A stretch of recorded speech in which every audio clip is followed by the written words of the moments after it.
عقل نے جانا ہے کیا عشق نے سمجھا ہے؟ کیا عقل نے جانا ہے کیا عشق نے سمجھا ہے؟ ہم خاک نشینوں کی ٹھوکر میں زمانہ ہے۔ صلی اللہ علیہ وسلم نے تبدیلی نظام کے لیے انقلاب کا راستہ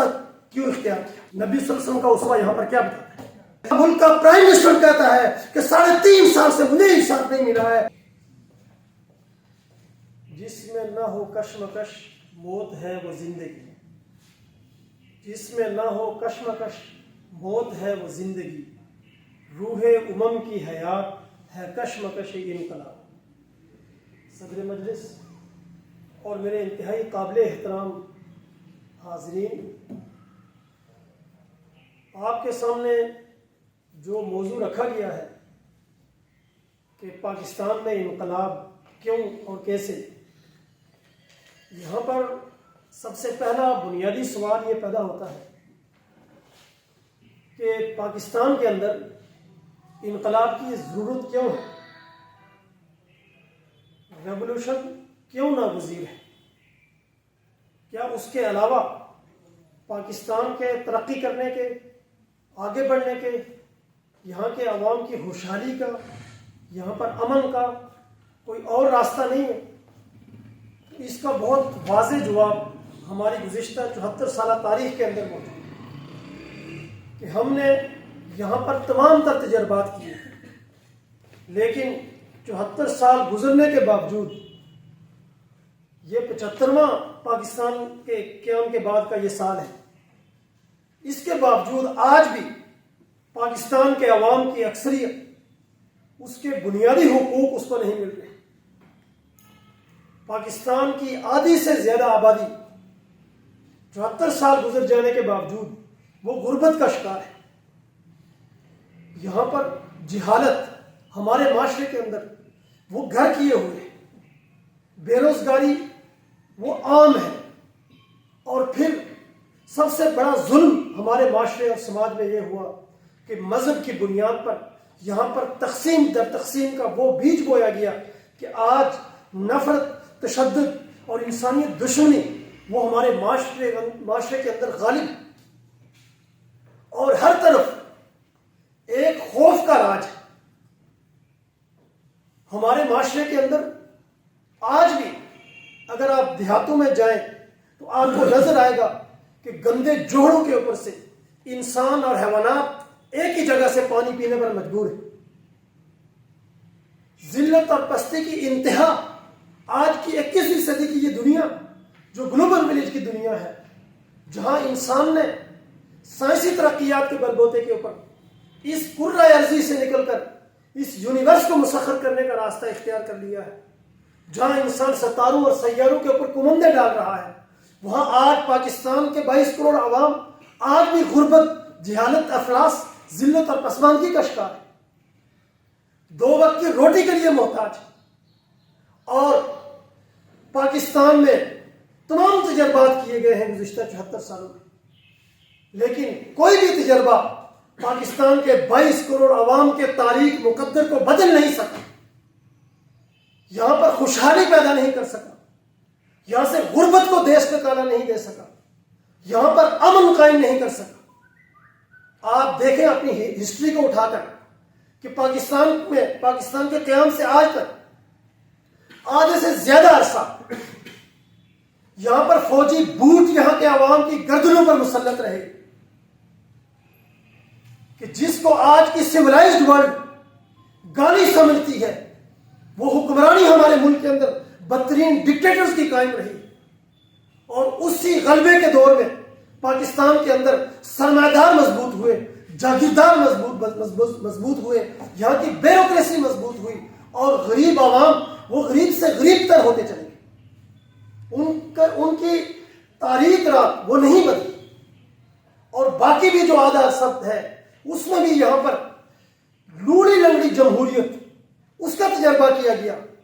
کہ جس کے پس پشت اصل میں وہی قوتیں تھیں جو براہ راست بھی حکمرانی کر چکی تھی، اور اس لوڑی لنگڑی جمہوریت کے تجربات کے نتیجے میں بھی یہاں کے عوام وہ خوشحالی سے ہمکنار نہیں ہو سکے، وہ ترقی سے ہمکنار نہیں ہو سکے۔ اور پھر ابھی حال ہی میں ہم نے ایک اور تجربہ دیکھا کہا گیا کہ یہ دو جماعتیں 30 سالوں سے پاکستان پر مسلط ہیں، تو اس لیے نیا تجربہ کرتے ہیں، تبدیلی کو لے آتے ہیں۔ تبدیلی کا تجربہ کیا گیا۔ آج 3.5 سال گزرنے کے باوجود پاکستان کے عوام کی چیخیں نکل رہی، مہنگائی تاریخی عروج کے اوپر ہے۔ آپ اندازہ کریں کہ یہ سارا قرضہ کس نے دینا ہے؟ یہ پاکستان کے غریب عوام کی جیبوں سے نکالا جائے گا۔ اور یہ جو قرضہ لیا گیا وہ کہاں گیا؟ پاکستان کے غریب عوام کے اوپر خرچ نہیں کیا گیا۔ وہ قرضہ سرمایہ داروں، جاگیرداروں اور یہاں کے جنرلوں کی عیاشی کے لیے استعمال ہوا۔ پاکستان کے عوام کی جیبوں کو کنگال کیا گیا، ان کو بھوکا ننگا رکھا گیا۔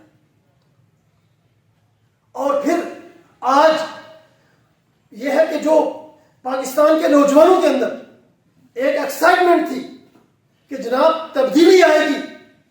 اور پاکستان خوشحال ہوگا، نیا پاکستان بنے گا، پاکستان کو، پرانے پاکستان کو بھی کھنڈرات میں بدل دیا گیا۔ کون سی تبدیلی؟ سوال یہ ہے کہ یہ تمام تجربات کیوں ناکام ہوئے؟ وجہ کیا ہے؟ اس بات کو جب تک ہم نہیں سمجھیں گے، ہم اگلے 75 سال بھی ایسے ہی تجربات کرتے رہیں گے اور ہمارے عوام اسی طریقے سے غربت اور افلاس کی چکی میں پستے رہیں گے۔ ہم نے پہلے بھی اپنے ملک کا آدھا حصہ گنوایا اور بنگال کو کاٹ کر پھینک دیا گیا، اور اس کے بعد بھی آج ہمارے ملک کے اندر علیحدگی کی تحریکیں چل رہی ہیں۔ وجہ یہ ہے کہ آج تک ہم نے اصل مرض کو ایڈریس نہیں کیا، اور جب تک اصل مرض کسی معاشرے اور سماج کا اس کو ایڈریس نہ کیا جائے، اس وقت تک اس معاشرے اور سماج، اس کے اندر کبھی بھی امن اور خوشحالی، ترقی نہیں آ سکتی۔ وہ اصل مرض کیا ہے؟ اصل مرض بنیادی طور پر پاکستان میں پہلے دن سے، ڈے ون سے پاکستان کے اوپر جو مسلط یہاں پر گماشتہ سرمایہ داری نظام اور یہاں پر جو جاگیرداری نظام ہے فرسودہ، اس کا قبضہ ہے، اور اس کی پشت پر یہاں پر امریکی سامراجی غلبہ اور تسلط ہمارے عوام کی گردنوں پر ہے۔ یہ بنیادی مرض، یہاں جتنی بھی فوجی حکومتیں آئی، جتنی بھی جمہوریتیں آئی، سب کے سب چہرے تبدیل ہوئے، لیکن جو بنیادی گرفت یہاں پر فرسودہ جاگیرداری نظام کی تھی، جو گماشتہ سرمایہ داریت کی تھی، جو امریکی سامراجی شکنجہ تھا، وہ کبھی ڈھیلی نہیں پڑی ہے۔ وہ 74 سال پہلے بھی یہاں کے عوام کے اوپر قابض تھے، آج بھی قابض ہیں، یہاں کے وسائل پر قابض تھے، یہاں کی فیکٹریوں اور میلوں پر قابض تھے، یہاں کے تمام ہیومن ریسورسز کے اوپر قابض تھے، وہ آج بھی وہی طبقات قابض ہیں۔ یہ سب تجربات، یہ محض چہروں کی تبدیلی ہے، یہ تبدیلی اقتدار ہے سارے کا سارا۔ پاکستان میں ضرورت تبدیلی سسٹم کی ہے، نظام کی تبدیلی کی ضرورت ہے۔ جب تک یہ نظام تبدیل نہیں ہوگا، چہروں کی تبدیلی سے یہاں پر اگر فرشتہ بھی آ کر بیٹھ جائے وہ نتیجہ نہیں دے سکتا، خواہ اس کو عدالتیں صادق اور امین کا سرٹیفکیٹ بھی دے دیں، وہ بھی نتیجہ نہیں دے سکتا، کیونکہ سسٹم وہی ہے جو فرسودہ ہے، جو جاگیرداریت کا ہے، جو سرمایہ داریت کا ہے۔ اس کے اندر امین اور صادق آدمی بھی نتیجہ نہیں دے سکتا۔ تاریخ آپ کے سامنے، اور صرف یہی نہیں، دیکھیں ہمیں کہا گیا ہے، اور ہم بینگ اے مسلم ہر نماز کی ہر رکعت میں ہم دعا مانگتے ہیں کہ اہدنا الصراط المستقیم، کہ اللہ ہمیں سیدھی راہ دکھا۔ سیدھی راہ کون سی ہے؟ صراط الذین انعمت علیہم، ان لوگوں کی راہ جن پر انعام، اللہ تعالیٰ کا انعام نازل، یعنی کہ تاریخ کی انعام یافتہ جماعتوں کے راستے پر چلنا، اس کی دعا مانگتے ہیں۔ لیکن ہم نے 74 سالوں سے دعا تو مانگی ہے، لیکن پریکٹیکل ہم نے انعام یافتہ جماعتوں کے راستے کو اختیار نہیں کیا، نہ ہمارے حکمرانوں نے اختیار کیا، نہ ہمارے سیاستدانوں نے اختیار کیا، نہ ہمارے نام نہاد یہاں کے مذہبی طبقات نے اختیار کیا، اور نہ ہی یہاں کے عوام کو وہ شعور دیا گیا، جس کی وجہ سے ہم ذلت اور غلامی کے اور پستی کے گڑھے میں گرتے ہی چلے جا رہے ہیں۔ سوال یہ ہے کہ معاشرے اور سماج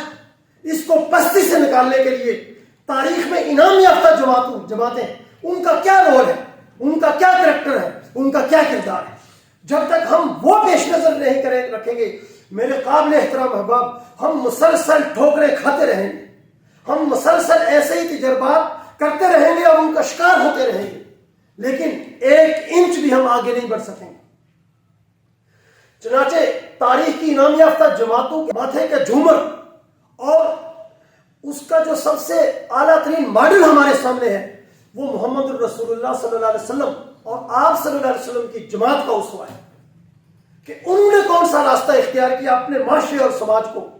پستیوں سے نکالنے کے لیے، ظلم سے نکالنے کے لیے، ناانصافی سے نکالنے کے لیے، غربت سے نکالنے کے لیے، طبقات سے نکالنے کے لیے، انسانوں کی غلامی سے نکالنے کے لیے محمد رسول اللہ صلی اللہ علیہ وسلم نے کون سا راستہ اختیار کیا؟ وہی راستہ صراط مستقیم ہے، اور جب تک پاکستان کے عوام، یہاں کے نوجوان اسے صراط مستقیم پر نہیں چلیں گے، میرے قابل احترام احباب، یہ ہمارے پر مسلط سرمایہ دار، یہ جاگیردار، یہ کرپٹ عناصر، یہ امریکی سامراجی طاقت، یہ ہمارے عوام کا اسی طریقے سے نسل در نسل استحصال کرتے رہیں گے، لوٹتے رہیں گے، وسائل پر قابض رہیں گے، عوام کے مستقبل کبھی بھی روشن نہیں ہوگا،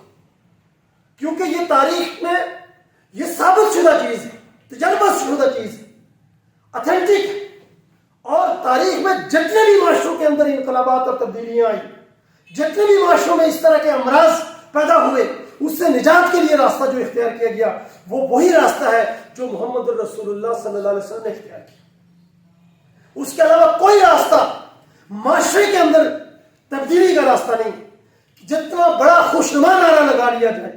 جتنے بڑے دعوے کر دیے جائیں، لیکن یاد رکھیں کہ تبدیلی اس راستے سے ہٹ کر کسی راستے سے نہیں آ سکتی، یہ طے شدہ بات۔ اسی لیے کہا گیا کہ لقد کان لکم فی رسول اللہ اسوۃ حسنہ،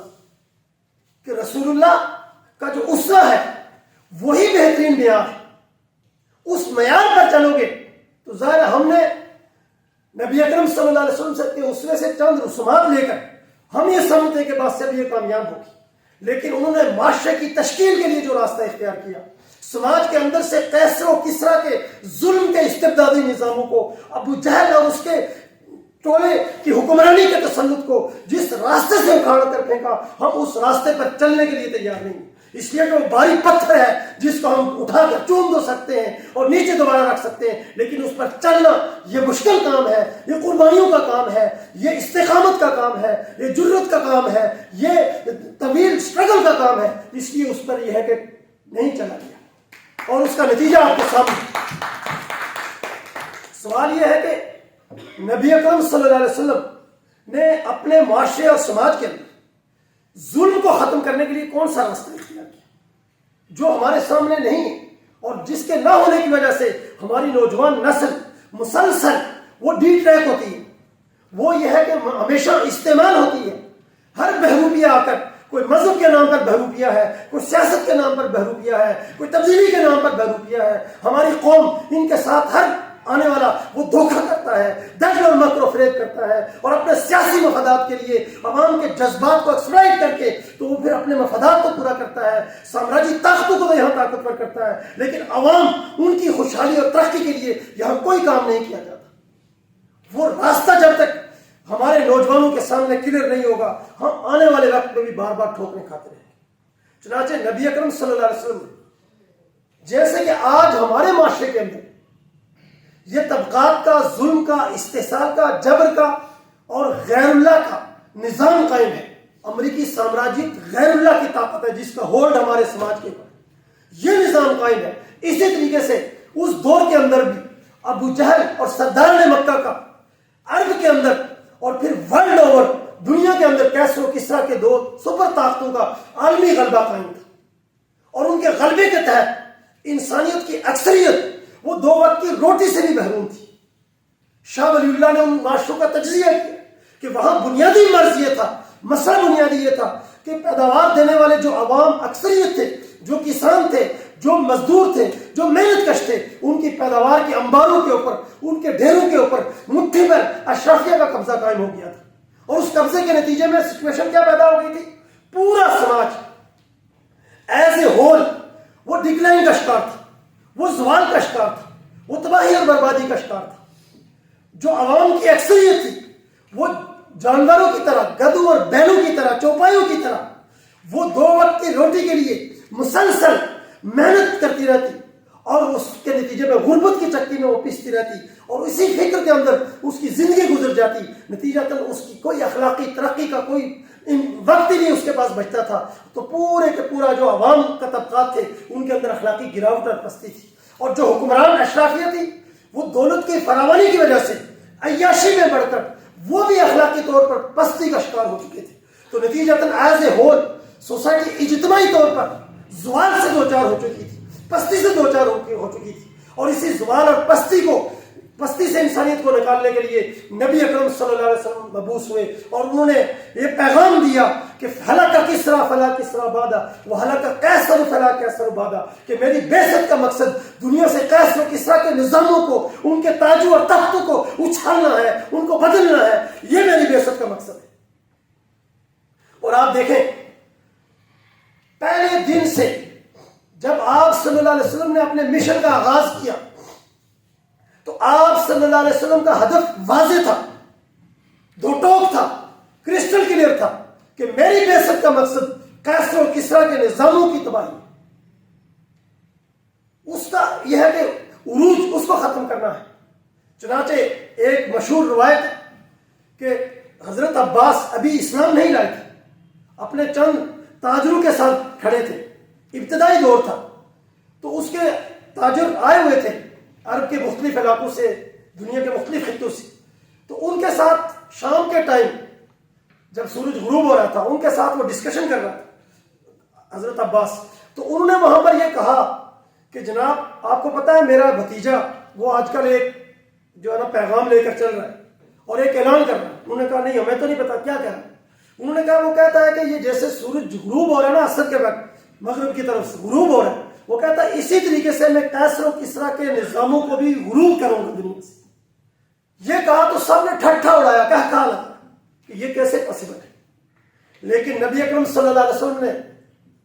جو ڈے ون کو مشن متعین کیا تھا، اس کرۂ ارضی نے، اس آسمان نے دیکھا، دنیا نے دیکھا کہ آپ صلی اللہ علیہ وسلم اور آپ کی جماعت نے آنے والے چند سالوں کے اندر پوری دنیا سے قیصر و کسریٰ کے نظام کے تسلط کو اکھاڑ کر پوری دنیا پر عدل کا نظام غالب کر کے دکھایا۔ یہ ہے اپنے نظریے پر یقین، یہ ہے وہ درست راستہ، یہ ہے وہ صراط مستقیم کہ جس کو اختیار کر کے نبی اکرم صلی اللہ علیہ وسلم نے ناممکن کو ممکن کر کے دکھایا، جس پر مشرکین مکہ مذاق اڑاتے تھے۔ نبی اکرم صلی اللہ علیہ وسلم نے اپنے عمل کی طاقت کے ذریعے سے، اپنے نظریے پر یقین کے ذریعے سے اس کو ممکن کر کے یقینی بنا کر دکھایا، اور آنے والی قیامت تک انسانیت کو، رہتی دنیا تک انسانیت کو بتا دیا کہ جب بھی انسانی معاشروں کے اندر ظلم ہو، طبقات ہو، ناانصافی ہو، تو اس کے لیے میرا راستہ ہے فی رسول اللہ اسوۃ حسنہ، کہ اس نظام کے اندر رہ کر تبدیلی کا سوچنا بھی مت، اس نظام سے باہر رہ کر اس کے خلاف ایک ہی راستہ اختیار کرنا ہوگا، اور وہ راستہ انقلاب کا راستہ ہے، وہ راستہ اصلاح کا نہیں ہے، وہ راستہ فرقوں کو نہیں ہوگا۔ اور ہم نے 74 سالوں سے کیا کیا؟ ہم نے اس راستے سے فرار اختیار کیا۔ آپ اپنی ہسٹری اٹھا کر دیکھ لیں، ابھی میں نے بتایا ہم نے اصلاح کا راستہ اختیار کیا کہ جناب ود ان سسٹم کو اٹکو بچے لگا کر تو ہم یہ کہ تبدیلی لائیں گے۔ کیسے لائیں گے تبدیلی؟ کیا جناب سوچ کیا ہے؟ سوچ یہ ہے جی کہ جناب ہم پہلے اقتدار میں آئیں گے اور جب اقتدار کی کرسی پر بیٹھ جائیں گے تو وہاں بیٹھ کر تو پھر ہم اس سسٹم کو چینج کریں گے۔ کیا آپ نے اس سسٹم کو اتنا کمزور سمجھ رکھا ہے؟ اگر یہ اتنا کمزور ہوتا تو آج تک اس کی گرفت تمام کی گردنوں پر نہ ہوتی۔ وہ اتنا بیوقوف ہے کہ آپ کو پہلے اپنی کرسی پر لائے اور وہاں بیٹھ کر آپ پھر اس کو تبدیل کریں۔ یہ خیال است و محال است و جنون، یہ ممکن نہیں ہے، اور 74 سالوں کی تاریخ آپ کے سامنے ہے کہ اس راستے سے تبدیلی نہیں آ سکی۔ یہ سراب ہے، یہ دھوکہ ہے، نوجوانوں کو اس سے بچائیں۔ اور تازہ ترین تجربات آپ کے سامنے ہیں کہ آج کہاں جا رہا ہے۔ ایک وقت کا ملک کا پرائم منسٹر کہتا ہے کہ 3.5 سال سے مجھے انصاف نہیں ملا ہے، تو پھر آپ نے سسٹم میں رہ کر کیا کیا؟ آپ نے تو دعوے کیے تھے تبدیلی کے، آپ نے تو دعویٰ کیا تھا اس سسٹم کو چینج کرنے کا، نئے پاکستان کا، کیوں نہیں کر سکے؟ اس لیے کہ راستہ غلط اختیار کیا۔ راستہ غلط جب اختیار کریں گے تو آپ جتنا مرضی کوشش کرنے کوئی نتیجہ نہیں آ سکتا۔ ناکامی آپ کا مقدر ہے، آپ کے سامنے ہے صاحب۔ تو نبی اکرم صلی اللہ علیہ وسلم نے جو راستہ اختیار کیا، اب آپ دیکھیں ہمارے لیے بہت بڑی رہنمائی ہے۔ بدقسمتی سے ہمارے نوجوانوں کو یہ سیرت کا یہ پہلو نہیں بتایا جاتا جس کے نتیجے میں ہم معاشرے کے اندر ایک پازیٹیو کردار ادا کریں. اور نتیجہ یہ ہے کہ چند بہروپیہ سیاستدان اور چند بہروپیہ علماء سو ہمارے عوام کو برگلا کر اپنے مقاصد کے لیے استعمال کرتے ہیں. وہ اصل سیرت کو کبھی بھی نوجوانوں کے سامنے پیش نہیں کرتے.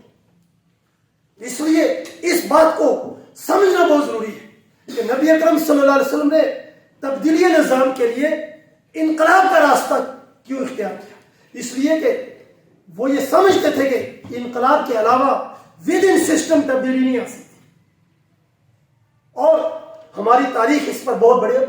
بڑی گواہی دیتی ہے. چنانچہ ایسا نہیں ہے کہ ان کے پاس یہ مواقع نہیں تھے. وہ ود ان سسٹم کوئی بڑی ذمہ داری کو بڑا عہدہ نہیں لے سکتے تھے. ان کو خود پیشکش کی گئی ہے نبی اکرم صلی اللہ علیہ وسلم کو. آپ دیکھیں اس سے بڑھ کر اور کون سی ایگزامپل ہو سکتی ہے؟ پھر ہم کیوں دھوکہ کھاتے ہیں؟ ہم کیوں بار بار مس گائیڈ ہوتے ہیں؟ ہم کیوں بار بار ان بہروپیوں کی باتوں میں آتے ہیں؟ اور کیوں بار بار اپنے بیلٹ کو ان بہروپیوں کے مفادات کے لیے استعمال کرتے ہیں؟ نبی اکرم صلی اللہ علیہ وسلم کو جب مشرکین مکہ نے، سرداران مکہ نے جب دیکھا کہ نبی اکرم صلی اللہ علیہ وسلم کو کسی بھی طریقے سے اپنے مشن سے نہیں روکا جا سکتا، وہ مشن سے پیچھے نہیں ہٹ رہے، ان کو 3 سال شیب ابی طالب میں سوشل بائیکاٹ سے امکنار کر دیا. بچے بھوک اور پیاس سے بلک رہے تھے، پتے کھانے پر مجبور تھے، لیکن انسانیت کی سربلندی کے لیے نبی اکرم صلی اللہ علیہ وسلم اور آپ کی جماعت نے تمام مشکلات، تمام صعوبتیں سینہ صبر ہو کر برداشت کی اور کہیں پر بھی اپنے مشن اور نظریے پر کمپرومائز نہیں کیا. جب ہر طرح کی کوشش ناکام ہو گئی تو آخری بار کے طور پر انہوں نے ایک وفد بھیجا آپس میں مشاورت کر کے کہ جناب یہ چاہتے کیا ہے؟ انسان کی 3 ہی خواہشات ہوتی ہیں، زن، زر اور زمین. ان کو پیشکش کرے جاتا ہے کہ اگر آپ کو مانا دولت چاہیے تو دنیا کی ساری دولت آپ کے قدموں میں ہم ڈھیر کر دیں گے. اگر آپ کو یہ ہے کہ حسین عورت چاہیے تو ہم عرب کی حسین و جمیل دوشیزہ آپ کے نکاح میں لے کر آتے ہیں. اور اگر آپ کو بادشاہ چاہیے تو ہم آپ کو عرب کا بادشاہ بناتے ہیں. اس پر غور کریں. یہ ود ان سسٹم تبدیلی کا یہ ہے کہ آپشن ہے یا نہیں؟ نبی صلی اللہ علیہ وسلم کا اسوہ یہاں پر کیا بتاتا ہے؟ ود ان سسٹم آپ صلی اللہ علیہ وسلم کو کہا گیا کہ آپ کو بادشاہ چاہیے، ہم آپ کو پورے عرب کا بادشاہ بنا دیتے ہیں. اور یاد رکھیں کہ اس دور میں جو بادشاہت ہوتی تھی وہ مطلق العنان بادشاہت ہوتی تھی. بادشاہ کے منہ سے جو لفظ نکلتا تھا وہ لا ہوتا تھا، قانون ہوتا تھا، وہ پھر امپلیمنٹ ہوتا تھا. نبی اکرم صلی اللہ علیہ وسلم نے یہ نہیں سوچا کہ جناب ٹھیک ہے یہ اتنی بڑی پیشکش ہو رہی ہے، ایسے مواقع کہاں پر ملتے ہیں؟ بادشاہت کی پیشکش ہو رہی ہے، چلے ٹھیک ہے میں بادشاہ بن جاتا ہوں. جب بادشاہ بن جاؤں گا تاج پوشی ہو جائے گی تو چونکہ بادشاہ کے زبان سے نکلا ہوا لفظ قانون ہوتا ہے تو پھر میں جو عدل کا نظام ہے اس کو امپلیمنٹ کر دوں گا اور ظلم کی تمام روایات کو وہ میں یہ کہ ختم کر دوں گا. آپ صلی اللہ علیہ وسلم نے یہ نہیں سوچا. اتنی بڑی پیشکش کو ٹھکرانا کوئی معمولی بات نہیں، لیکن سوال یہ ہے کہ کیوں نہیں سوچا؟ آپ صلی اللہ علیہ وسلم کو سرداران مکہ، عرب کے لوگ صادق اور امین کہتے تھے. صادق اور امین اس شخصیت نے، تاریخ کی اس عظیم شخصیت نے صادق اور امین کا سرٹیفکیٹ ہونے کے باوجود ود ان سسٹم بادشاہت کو قبول نہیں کیا، ود ان سسٹم رہ کر تبدیلی کے راستے اختیار قبول نہیں کیا. کیوں؟ اس لیے کہ وہ جانتے تھے کہ ود ان سسٹم جب میں بادشاہ بنوں گا تو ارد گرد یہی لوگ ہوں گے، یہی ٹیم ہوگی، اور یہ ساری کی ساری ٹیم یہ پھر مل کر میرے راستے کا رکاوٹ بنے گی اور میری جدوجہد کی ٹریک ہوگی. اس لیے قیامت تک آنے والے تمام انسانوں کے لیے چونکہ آپ کو اسوہ دینا تھا، گائیڈ لائن دے دی، اسوہ دے دیا کہ جس راستے کو نبی وقت کا نبی اختیار نہیں کر رہا، محمد رسول اللہ صلی اللہ علیہ وسلم جیسی تاریخی عظیم ہستی جس راستے کو پیشکش کے باوجود اختیار نہیں کرتی، تو آپ اور ہم کس کھیت کی مولی ہیں کہ آج ہم یہ سمجھے کہ چلو جی ہمیں صادق اور امین کا سرٹیفکیٹ اگر عدالتیں دے دیں تو ہم اسی سسٹم میں جا کر اس کا اقتدار کی کرسی پر بیٹھ کر پھر اسی کی جڑوں پر کلاڑا ماریں گے. یہ کیسے ممکن ہے؟ کیا ہم نعوذ باللہ نبی اکرم صلی اللہ علیہ وسلم سے بڑھ کر اسٹریٹجک ہے؟ ہمارے پاس زیادہ ذہن ہے، زیادہ اسٹریٹجی ہم بنا سکتے تو پھر اس اسٹریٹجی کا نتیجہ آپ بھگتے. آج آپ کے سامنے یہ سارے. تو نبی اکرم صلی اللہ علیہ وسلم نے یہ راستہ اختیار نہیں کیا. بلکہ سردار مکہ جب یہ پیشکش لے کر آئے، اس کو سننے کے بعد نبی اکرم صلی اللہ علیہ وسلم نے دیکھے اپنے نظریے پر یہ کمٹمنٹ ہوتی ہے کہ انسان کو یہ یقین ہو کہ جو پاتھ، جو راستہ میں اختیار کر رہا ہوں وہی نتیجہ دے گا، اور باقی تمام ترغیبیں، تمام پیشکشیں، وہ ساری کی ساری وہ اس راستے سے مجھے ہٹانے کے لیے۔ تو اس چیز کو چونکہ آپ صلی اللہ علیہ وسلم سمجھتے تھے، اس لیے سردار نے مکہ کو جواب دیا کہ یاد رکھو، میرے ایک ہاتھ پر سورج لا کر رکھو، دوسرے ہاتھ پر چاند لا کر رکھو، میں تب بھی اپنے پٹھوں سے پیچھے نہیں ہٹوں گا، میں اپنے نظریے سے دستبردار کروں گا۔ اور پھر سنتے ہیں حالانکہ کسرا فلا کسرا بادا، وہ حالانکہ کیسر فلا کیسر بادا، کہ میں کیسر و کسرا کے نظاموں کو، ان کے تاج و تخت کو اکھاڑوں گا، ان کو اپنے قدموں کی ٹھوکروں میں رکھوں گا۔ یہ رسوا ہے، یہ راستہ ہے، سیرت کا یہ پہلو ہے جو معاشرے کے اندر بنیادی تبدیلی پیدا کر سکتا ہے، اور بدقسمتی سے 74 سالوں سے ہم نے اس راستے کو اختیار نہیں کیا، ہمیں دھوکہ دیا گیا۔ اس لیے یاد رکھیں، اگر ہم اس ملک کو، اس وطن کو، یہاں کے عوام کو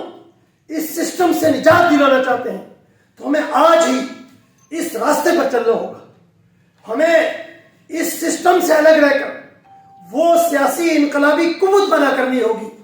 کہ جو سیاسی انقلابی قوت اس واضح دو ٹوک آئیڈیالوجی کے اوپر اپنی اسٹرگل کو آگے بڑھائے کہ میں نے پاکستان کی سرزمین پر اس گماشتہ سرمایہ داری نظام، یہاں پر مسلط امریکی سامراجی نظام، یہاں پر فرسودہ جاگیردارانہ تسلط، اس کو بے خوبون سے اکھاڑ کر اس کی جگہ پر نیا عدل کا سوشل کنٹریکٹ قائم کروں گا۔ جب تک اس سوچ کے اوپر، اس آئیڈیالوجی کے اوپر پاکستان کی سرزمین پر نوجوانوں کی اپنی جماعت، اپنی سیاسی انقلابی قوت قائم نہیں ہوگی، میرے قابل احترام احباب، یہ جاگیردار، یہ سرمایہ دار اور یہ ان کے علیہ کار مذہبی اور سیاسی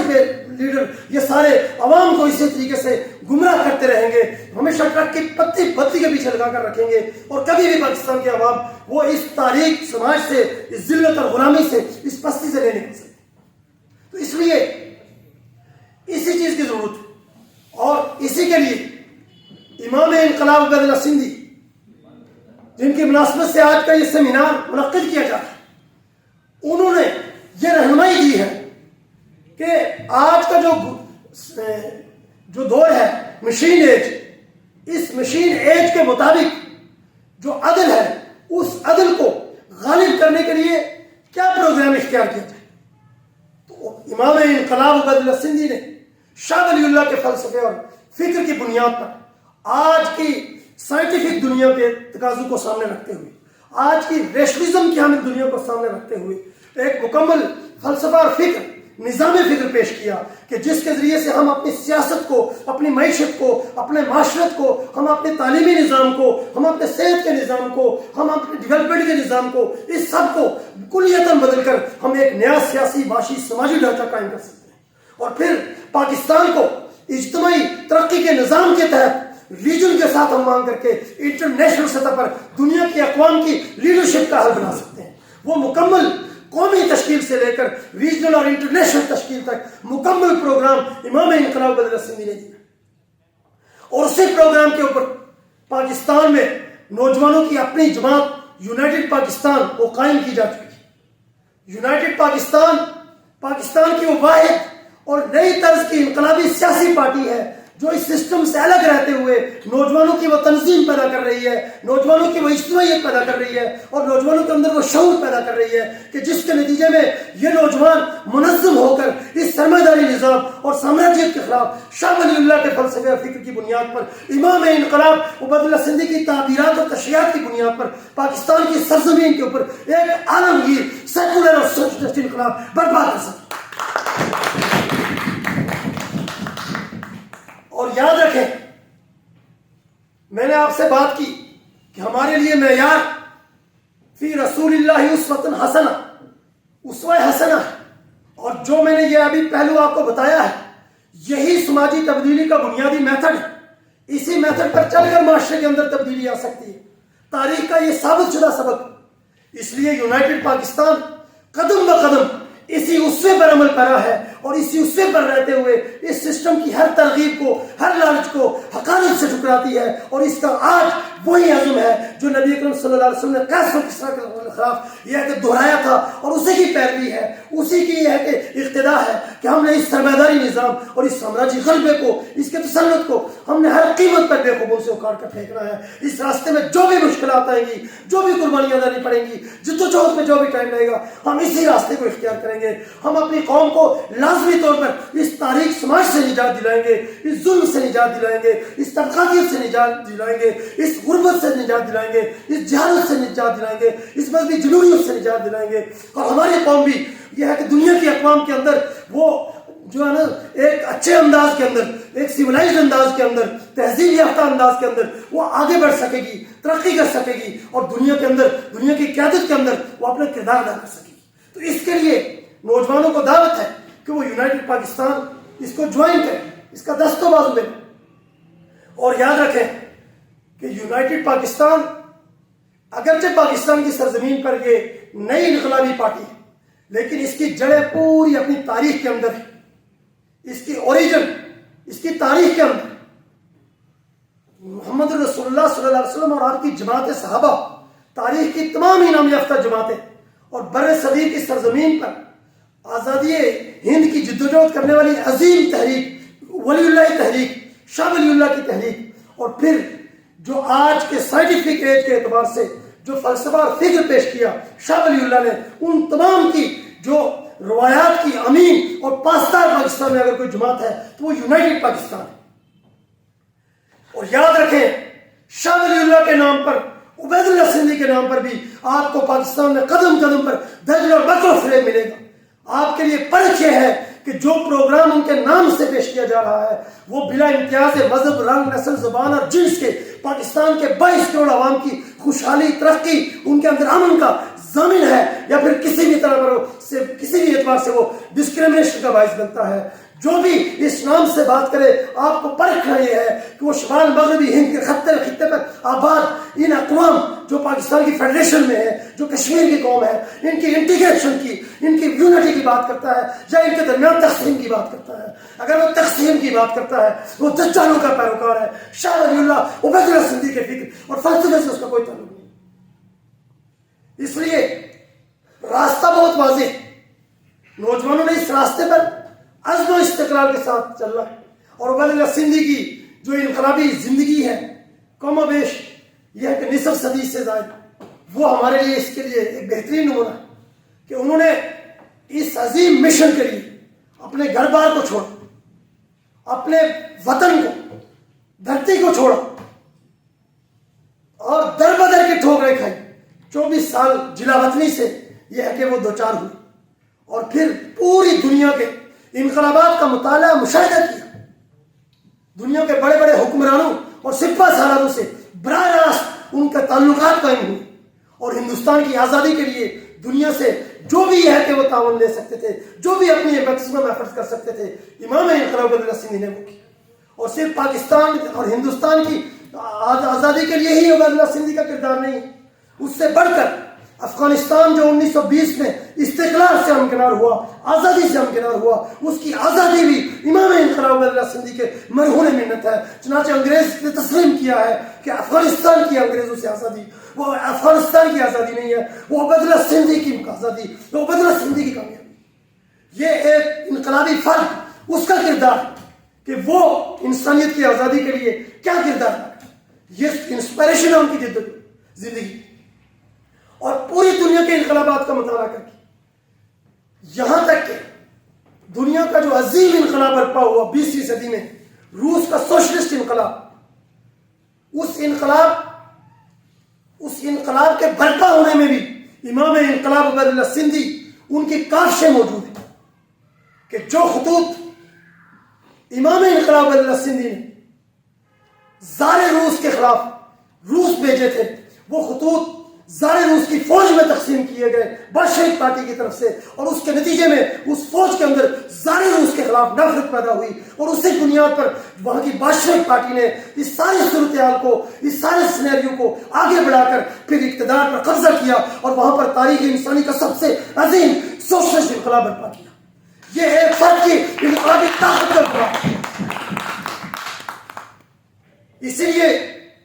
شاعر نے کہا نا، کیا عقل نے جانا ہے، کیا عشق نے سمجھا ہے، کیا عقل نے جانا ہے، کیا عشق نے سمجھا ہے، ہم خاک نشینوں کی ٹھوکر میں زمانہ ہے۔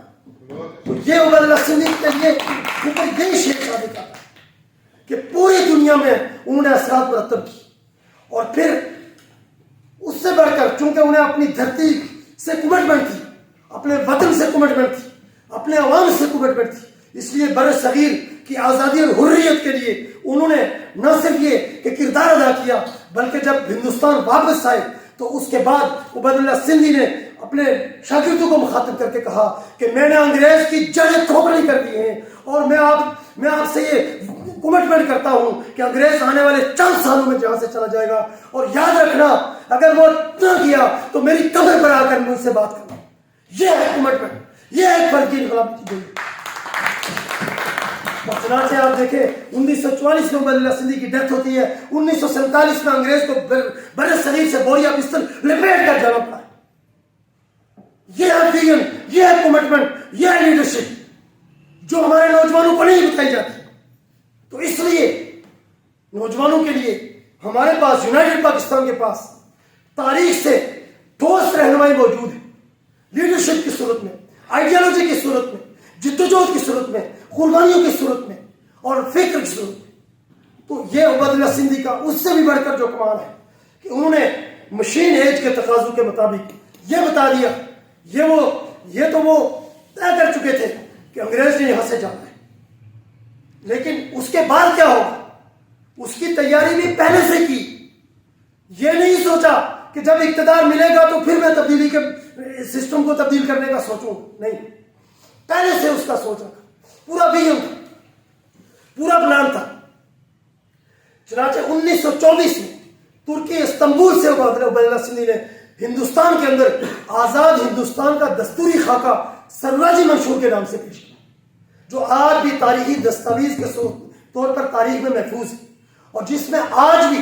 وہ تمام تر سامان ہے کہ اگر اس وقت ہندوستان کی تشکیل اس پر ہوتی یا پاکستان قائم ہونے کے بعد یہاں کی تشکیل اس دستور کے مطابق ہوتی تو آج پاکستان دنیا کی ترقی یافتہ اقوام میں ہوتا، لیکن بدقسمتی سے سرمایہ اور جاگیرداروں کے قبضے کی وجہ سے پاکستان وہ تاریخی دستاویز اس سے رہنمائی نہیں لے سکا، اس سے فائدہ نہیں اٹھا سکا، اور جس کا نتیجہ یہ ہے کہ ذلت اور غلامی آج ہمارا مقدر ہے۔ تو اس لیے آج یونائٹڈ پاکستان کے پلیٹ فارم سے ہم نوجوانوں کو یہی دعوت دیتے ہیں کہ ہماری آئیڈیالوجی میں کوئی بہام نہیں ہے، کوئی جھول نہیں ہے، ہمارا راستہ واضح ہے، ہم ادھر ادھر کی پگڈنڈیوں پر چلنے کے قائل نہیں، ہم صراط مستقیم، شاہراہ مستقیم جو تاریخ میں ثابت شدہ ہے اس پر چلنے کی نوجوانوں کو دعوت دیتے ہیں، اور اس کے لیے ہم اپنا اسوہ نہیں پیش کرتے، تاریخ سے اسوہ پیش کرتے ہیں جو کامیاب جماعتوں کا اسوہ ہے، کہ آئیے ان جماعتوں کے اسوے پر چل کر ان کی جدوجہد کو حفظ جاں بنا کر پاکستان جو ہمارا وطن ہے، جو آپ کا وطن ہے، جو پاکستان کے 22 کروڑ عوام کا وطن ہے، اس پر جو کرپٹ لوگوں نے قبضہ کیا ہے، اس کا جو برا حال کر دیا ہے چند سرمایہ داروں نے، چند جاگیرداروں نے، چند کرپٹ جنرلوں نے اور چند کرپٹ ججوں نے، تو یہ پاکستانیوں کا پاکستان نہیں ہے، یہ سب وہ کھوٹے سکے ہیں جن کے لیے قائد اعظم نے کہا تھا کہ یہ میری جیب کے کھوٹے سکے ہیں۔ قائد اعظم نے تو پاکستان عام کے لیے بنایا تھا، عوام کے لیے بنایا تھا، پاکستان کے محنت کش کے لیے بنایا تھا، غریبوں کے لیے بنایا تھا، جو آج پاکستان کی سرزمین پر اپنی شناخت سے محروم ہے، اپنے حقوق سے محروم ہے۔ اس لیے اس پاکستان کو جو قائد اعظم کا پاکستان ہے، اس کو اس مٹھی بھر طبقے کے قبضے سے ہم نے آزادی دلانی ہے، ہم نے واگزار کرنا ہے، اور اس پاکستان کے اوپر پاکستان کے 22 کروڑ عوام کے حق کے حکمرانی کو ہم نے قائم کرنا ہے، اور اس کے لیے ہم اس عزم کے ساتھ اپنی جدوجہد کو قدم بقدم آگے بڑھائیں گے۔ آندھی ہو، طوفان ہو، زلزلہ ہو یا قیامت ہو، شاہ ولی اللہ کے فلسفے اور فکر پر سیکولر اور سوشلسٹ انقلاب اس دھرتی کا مقدم